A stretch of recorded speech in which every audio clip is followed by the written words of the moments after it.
तो स्टार्ट हम लोग करेंगे व्हाट डू वी अंडरस्टैंड और व्हाट वी नो। पोटेंशियल क्या होता है? पोटेंशियल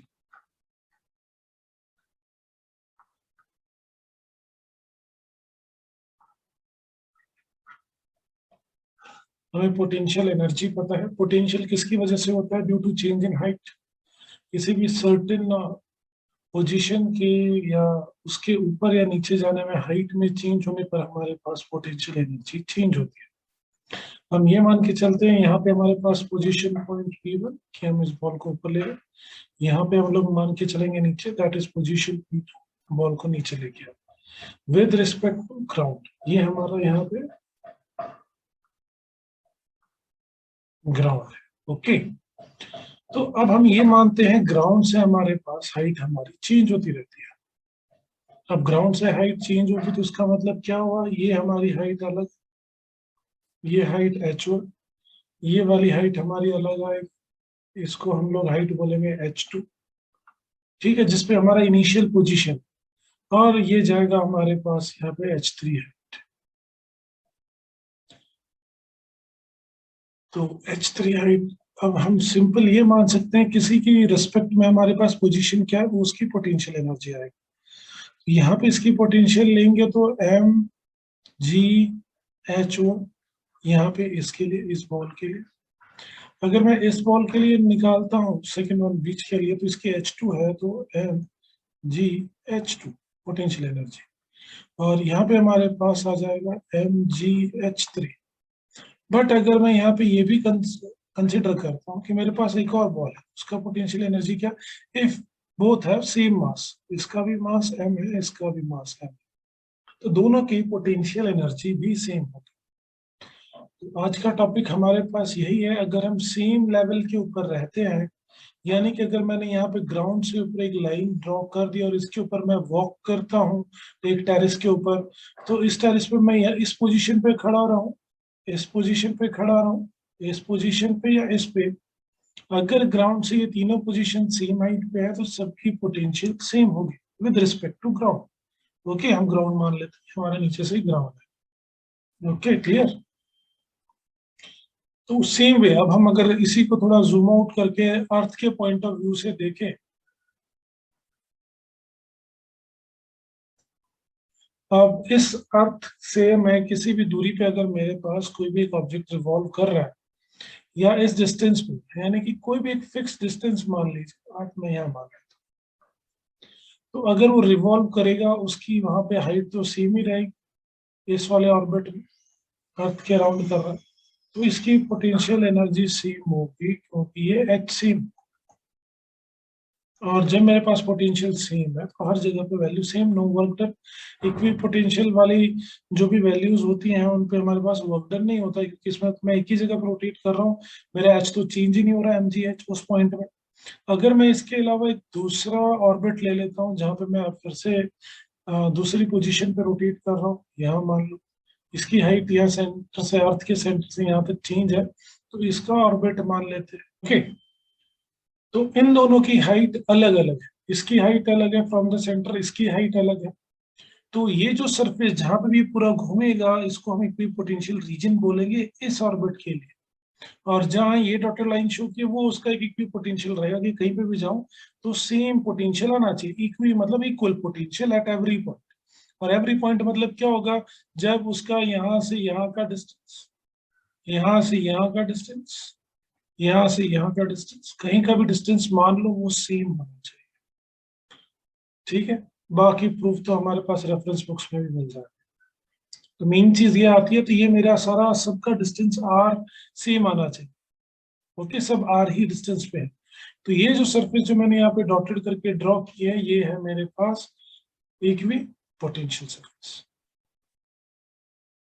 ओके, और यही चीज को हम लोग समझने के लिए यहाँ पे ये मान लेते हैं कि अब मेरे पास ये अर्थ ना हो कि ये चार्ज है, ये पॉजिटिव चार्ज है, और पॉजिटिव चार्ज में से इलेक्ट्रिकल फील्ड लाइंस बाहर निकलती है जो कि मैं ऑलरेडी ड्रॉ कर चुका हूँ।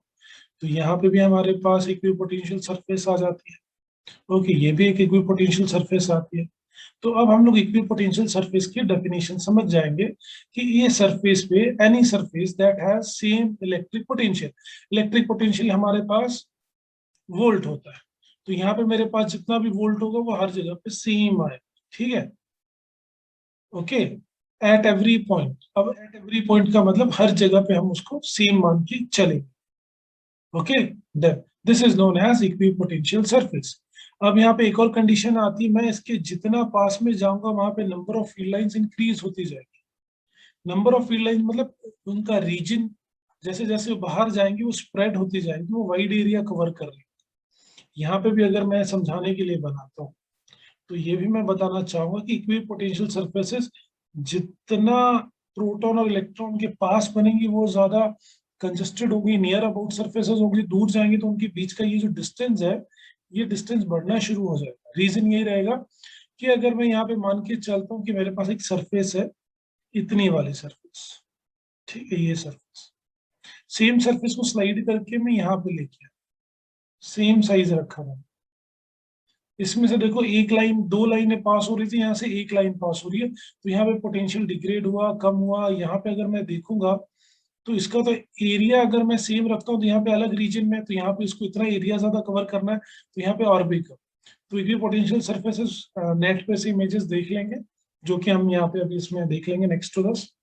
तो वो इमेजेस जो भी शो कर रही है वो हमारे पास इक्वी पोटेंशियल, तो जितना ज्यादा नजदीक होंगी, मतलब इक्वी पोटेंशियल में जितना ज्यादा नजदीक लूंगा इस चार्ज के, वो उतना ज्यादा कंजेस्टेड होगी, एक दूसरे के पास होंगे। जैसे जैसे दूर जाएंगे इक्वी पोटेंशियल सर्फेसेस के बीच का डिस्टेंस बढ़ता जाएगा, तो नियर अबाउट वोल्ट ज्यादा होगा, बाहर जाएंगे कम होगा। सपोज यहाँ पे मेरे पास 5 वोल्ट है, तो यहाँ मेरे पास 3 वोल्ट होगा, 2 वोल्ट होगा, 1 वोल्ट होगा, बाहर as go so. So that is equipotential surfaces. To keep in mind कौन कौन से होने चाहिए। फर्स्ट थिंग, जहां से भी मेरे पास इलेक्ट्रिकल फील्ड लाइंस निकलती हैं, सपोज ये मेरे पास चार्ज, ये मैं इसके यहाँ पे पूरा का पूरा चार्ज में मेरे पास इलेक्ट्रिकल फील्ड लाइंस निकल रही है। अब ये इलेक्ट्रिकल फील्ड लाइंस अब हर जगह से निकल रही हैं, और जब भी हम ये सर्कल बनाते हैं तो आप नोटिस कीजिएगा इक्वी पोटेंशियल जितनी भी जगह पे ये टच हो रहा होगा वो 90 डिग्री पे होना चाहिए।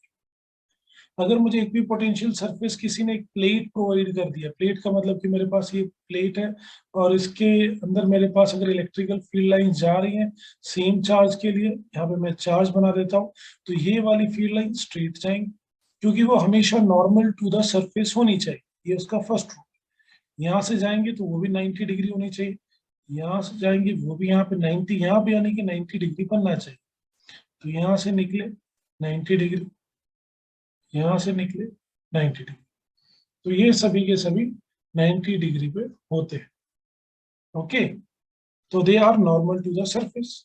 और दूसरी चीज, अगर मैं यहाँ से घूमना शुरू करता हूँ पोटेंशियल सरफेस पे और यहाँ जाता हूँ, इसको अर्थ मान ले, तो मैं सेम डिस्टेंस पे वॉक कर रहा हूँ, तो मेरी पोटेंशियल चेंज हुआ नहीं, चेंज हुआ। तो फर्स्ट पॉइंट ये कि वो नॉर्मल होना चाहिए। सेकेंड पॉइंट हम लोग यहाँ पे ध्यान में रखेंगे कि इक्वी पोटेंशियल सरफेस पे नो वर्क डन होता है,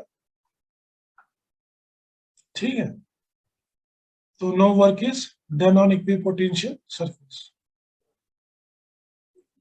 अब हम लोग इसमें थर्ड पॉइंट रख लेते हैं कि इक्विपोटेंशियल सरफेसेस हमेशा क्लोजर होंगी in the dense region of electrical field, okay, तो स्ट्रॉन्ग फील्ड में equipotential surfaces near to each other होंगे। एग्जाम्पल के लिए यहीं पे ड्रॉ कर देते हैं कि मैं जितना यहाँ पास में बनाऊंगा वो इक्विपोटेंशियल सरफेसेस, यानी कि मैं ब्लू और ये पिंक कलर ले लेते हैं यहाँ पे, तो वो दोनों बहुत ज्यादा पास में मिलेंगे क्योंकि यहाँ फील्ड लाइन ज्यादा है उतने एरिया, और सेम फील्ड लाइंस बाहर भी हैं, बट अब ये कंसिडर करेंगे कि ये स्प्रेड आउट हो रही है। समझाने के लिए मैं एक एग्जांपल और लेता हूँ जिससे कि आप शायद इजीली समझे कि एक पॉइंट है, यहाँ पे एक पॉइंट लिया, इस पॉइंट से मेरे पास अब कंडीशन क्या लेंगे कि इस पॉइंट से मेरे पास अब वो बाहर निकल रही है, ठीक है, ये निकल गई, फिर ये निकल गई, ठीक है, फिर ये निकल गई, ठीक है, ये निकल गई, ओके। हम एक पॉइंट का छोटा ही रीजन ले लेते हैं। ये सब ले लिया। अब यहाँ पे हम लोग क्या करके चलेंगे कि मैं सेम एक ऑब्जेक्ट को यहाँ प्लेस कर, क्योंकि मैंने पहले भी समझाने की कोशिश की, ये सेम ऑब्जेक्ट। अब इस ऑब्जेक्ट को कंसिडर कर लेते हैं, ये इसका एरिया, और ये सेम ऑब्जेक्ट को मैं यहाँ लेके आता हूँ, सेम साइज सेम लेंथ सब, बस यहाँ की बजाय यहाँ पे नंबर ऑफ फील्ड लाइन कितनी, 1 2 3 4 5, वेयर एज यहाँ पे 1। जैसे जैसे दूर जाएंगे ये same amount of field lines तो सेम रहती है, बट वो ज्यादा वाइडर एरिया को कवर कर रही होती है, तो वहां पे उनको वीक कहा जाता है। तो हम ये भी बोल सकते हैं कि पोटेंशियल ज्यादा स्ट्रांग होता है इनर साइड, जहाँ पे हमारे पास फील्ड स्ट्रेंथ ज्यादा होती है, और जैसे ही हम बाहर जाएंगे यहाँ पे वीक होता जाता है। तो इलेक्ट्रिकल फील्ड लाइंस की हम डायरेक्शन भी पता लगा सकते हैं। ओके, तो ये हमारे पास यहाँ पे रिलेशन आता है, और ये रिलेशन हमने ऑलरेडी पढ़ चुका है इससे पहले, जब हम लोग रिलेशन बना रहे थे कि इलेक्ट्रिकल फील्ड और पोटेंशियल के बीच का जो हमें रिलेशन आता है, E equals to minus dV by dr। ये डिस्टेंस है, ये इनवर्सली प्रोपोर्शनल है एक दूसरे के, electrical field is inversely proportional to distance. Okay, या distance is inversely proportional to electrical, तो इसीलिए।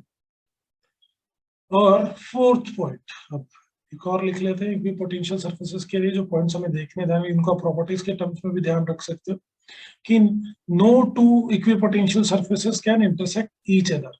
तो दो कोई भी इक्विपोटेंशियल सरफेस होंगी वो इंटरसेक्ट नहीं करेगी, सो दे विल नॉट इंटरसेक्ट। अगर वो इंटरसेक्ट कर रहे हैं पैरेलल है, तो मतलब वो एक ही इक्विपोटेंशियल को हम लोगों ने दो पोजीशन वेक्टर से डिनोट किया हुआ, जिसका कोई मतलब, ठीक है, नेवर इंटरसेक्ट। आपको आई होप ये पता चला होगा। Okay, as we can see in this picture, in the first part it is a positive charge, equipotential surfaces are shown। Okay, आप अंदर की तरफ देखिए, बहुत क्लोजली पैक है, बाहर की तरफ जाएंगे तो वाइडर स्प्रेड अपार्ट है। फिर सेकंड वन, डाइपोल या अनलाइक चार्जेस के बीच में है, आप वहाँ पे देख सकते हैं एक दूसरे की तरफ जा रही हैं, तो वहाँ पे हमारे पास आप उनका जो सर्कल दिखाया हुआ है वो देख सकते हैं। और उसी सर्कल को हमने बाद में थर्ड वाले डायग्राम में आप वहाँ पे मैच कर सकते हैं, कि जहाँ पे दोनों इक्वली आ जाते हैं वहाँ जीरो कंसिडर किया जाता है, फिर 2 वोल्ट, फिर 3 वोल्ट। जैसे हम अंदर की तरफ जाएंगे वहाँ पे हमारे पास पोटेंशियल बढ़ता जाएगा, वो माइनस की तरफ रहेगा, जो हमारे पास नेगेटिव वोल्टेज की तरफ है। तो ओके, वैसे हम लोग कंसिडर करते हैं, जितना अंदर जितना ज़्यादा। सेम वे आप फोर्थ वाले में देख सकते हैं नेगेटिव चार्ज के लिए। फिफ्थ में आप देख सकते हैं लाइक चार्जेस, चाहे वो पॉजिटिव हो चाहे वो नेगेटिव हो, दोनों के लिए। यहाँ इनवर्ड जा रहे हैं तो पॉजिटिव में आउटवर्ड जाएंगे। And the last one is sixth one, और उसमें आप देख सकते हैं अगर इलेक्ट्रिकल फील्ड लाइंस पैरेलल हैं एक दूसरे से, तो हमें जो इक्विपोटेंशियल सरफेस मिलेगा वो भी प्लेन शीट जैसा मिलेगा। Okay, you can see that.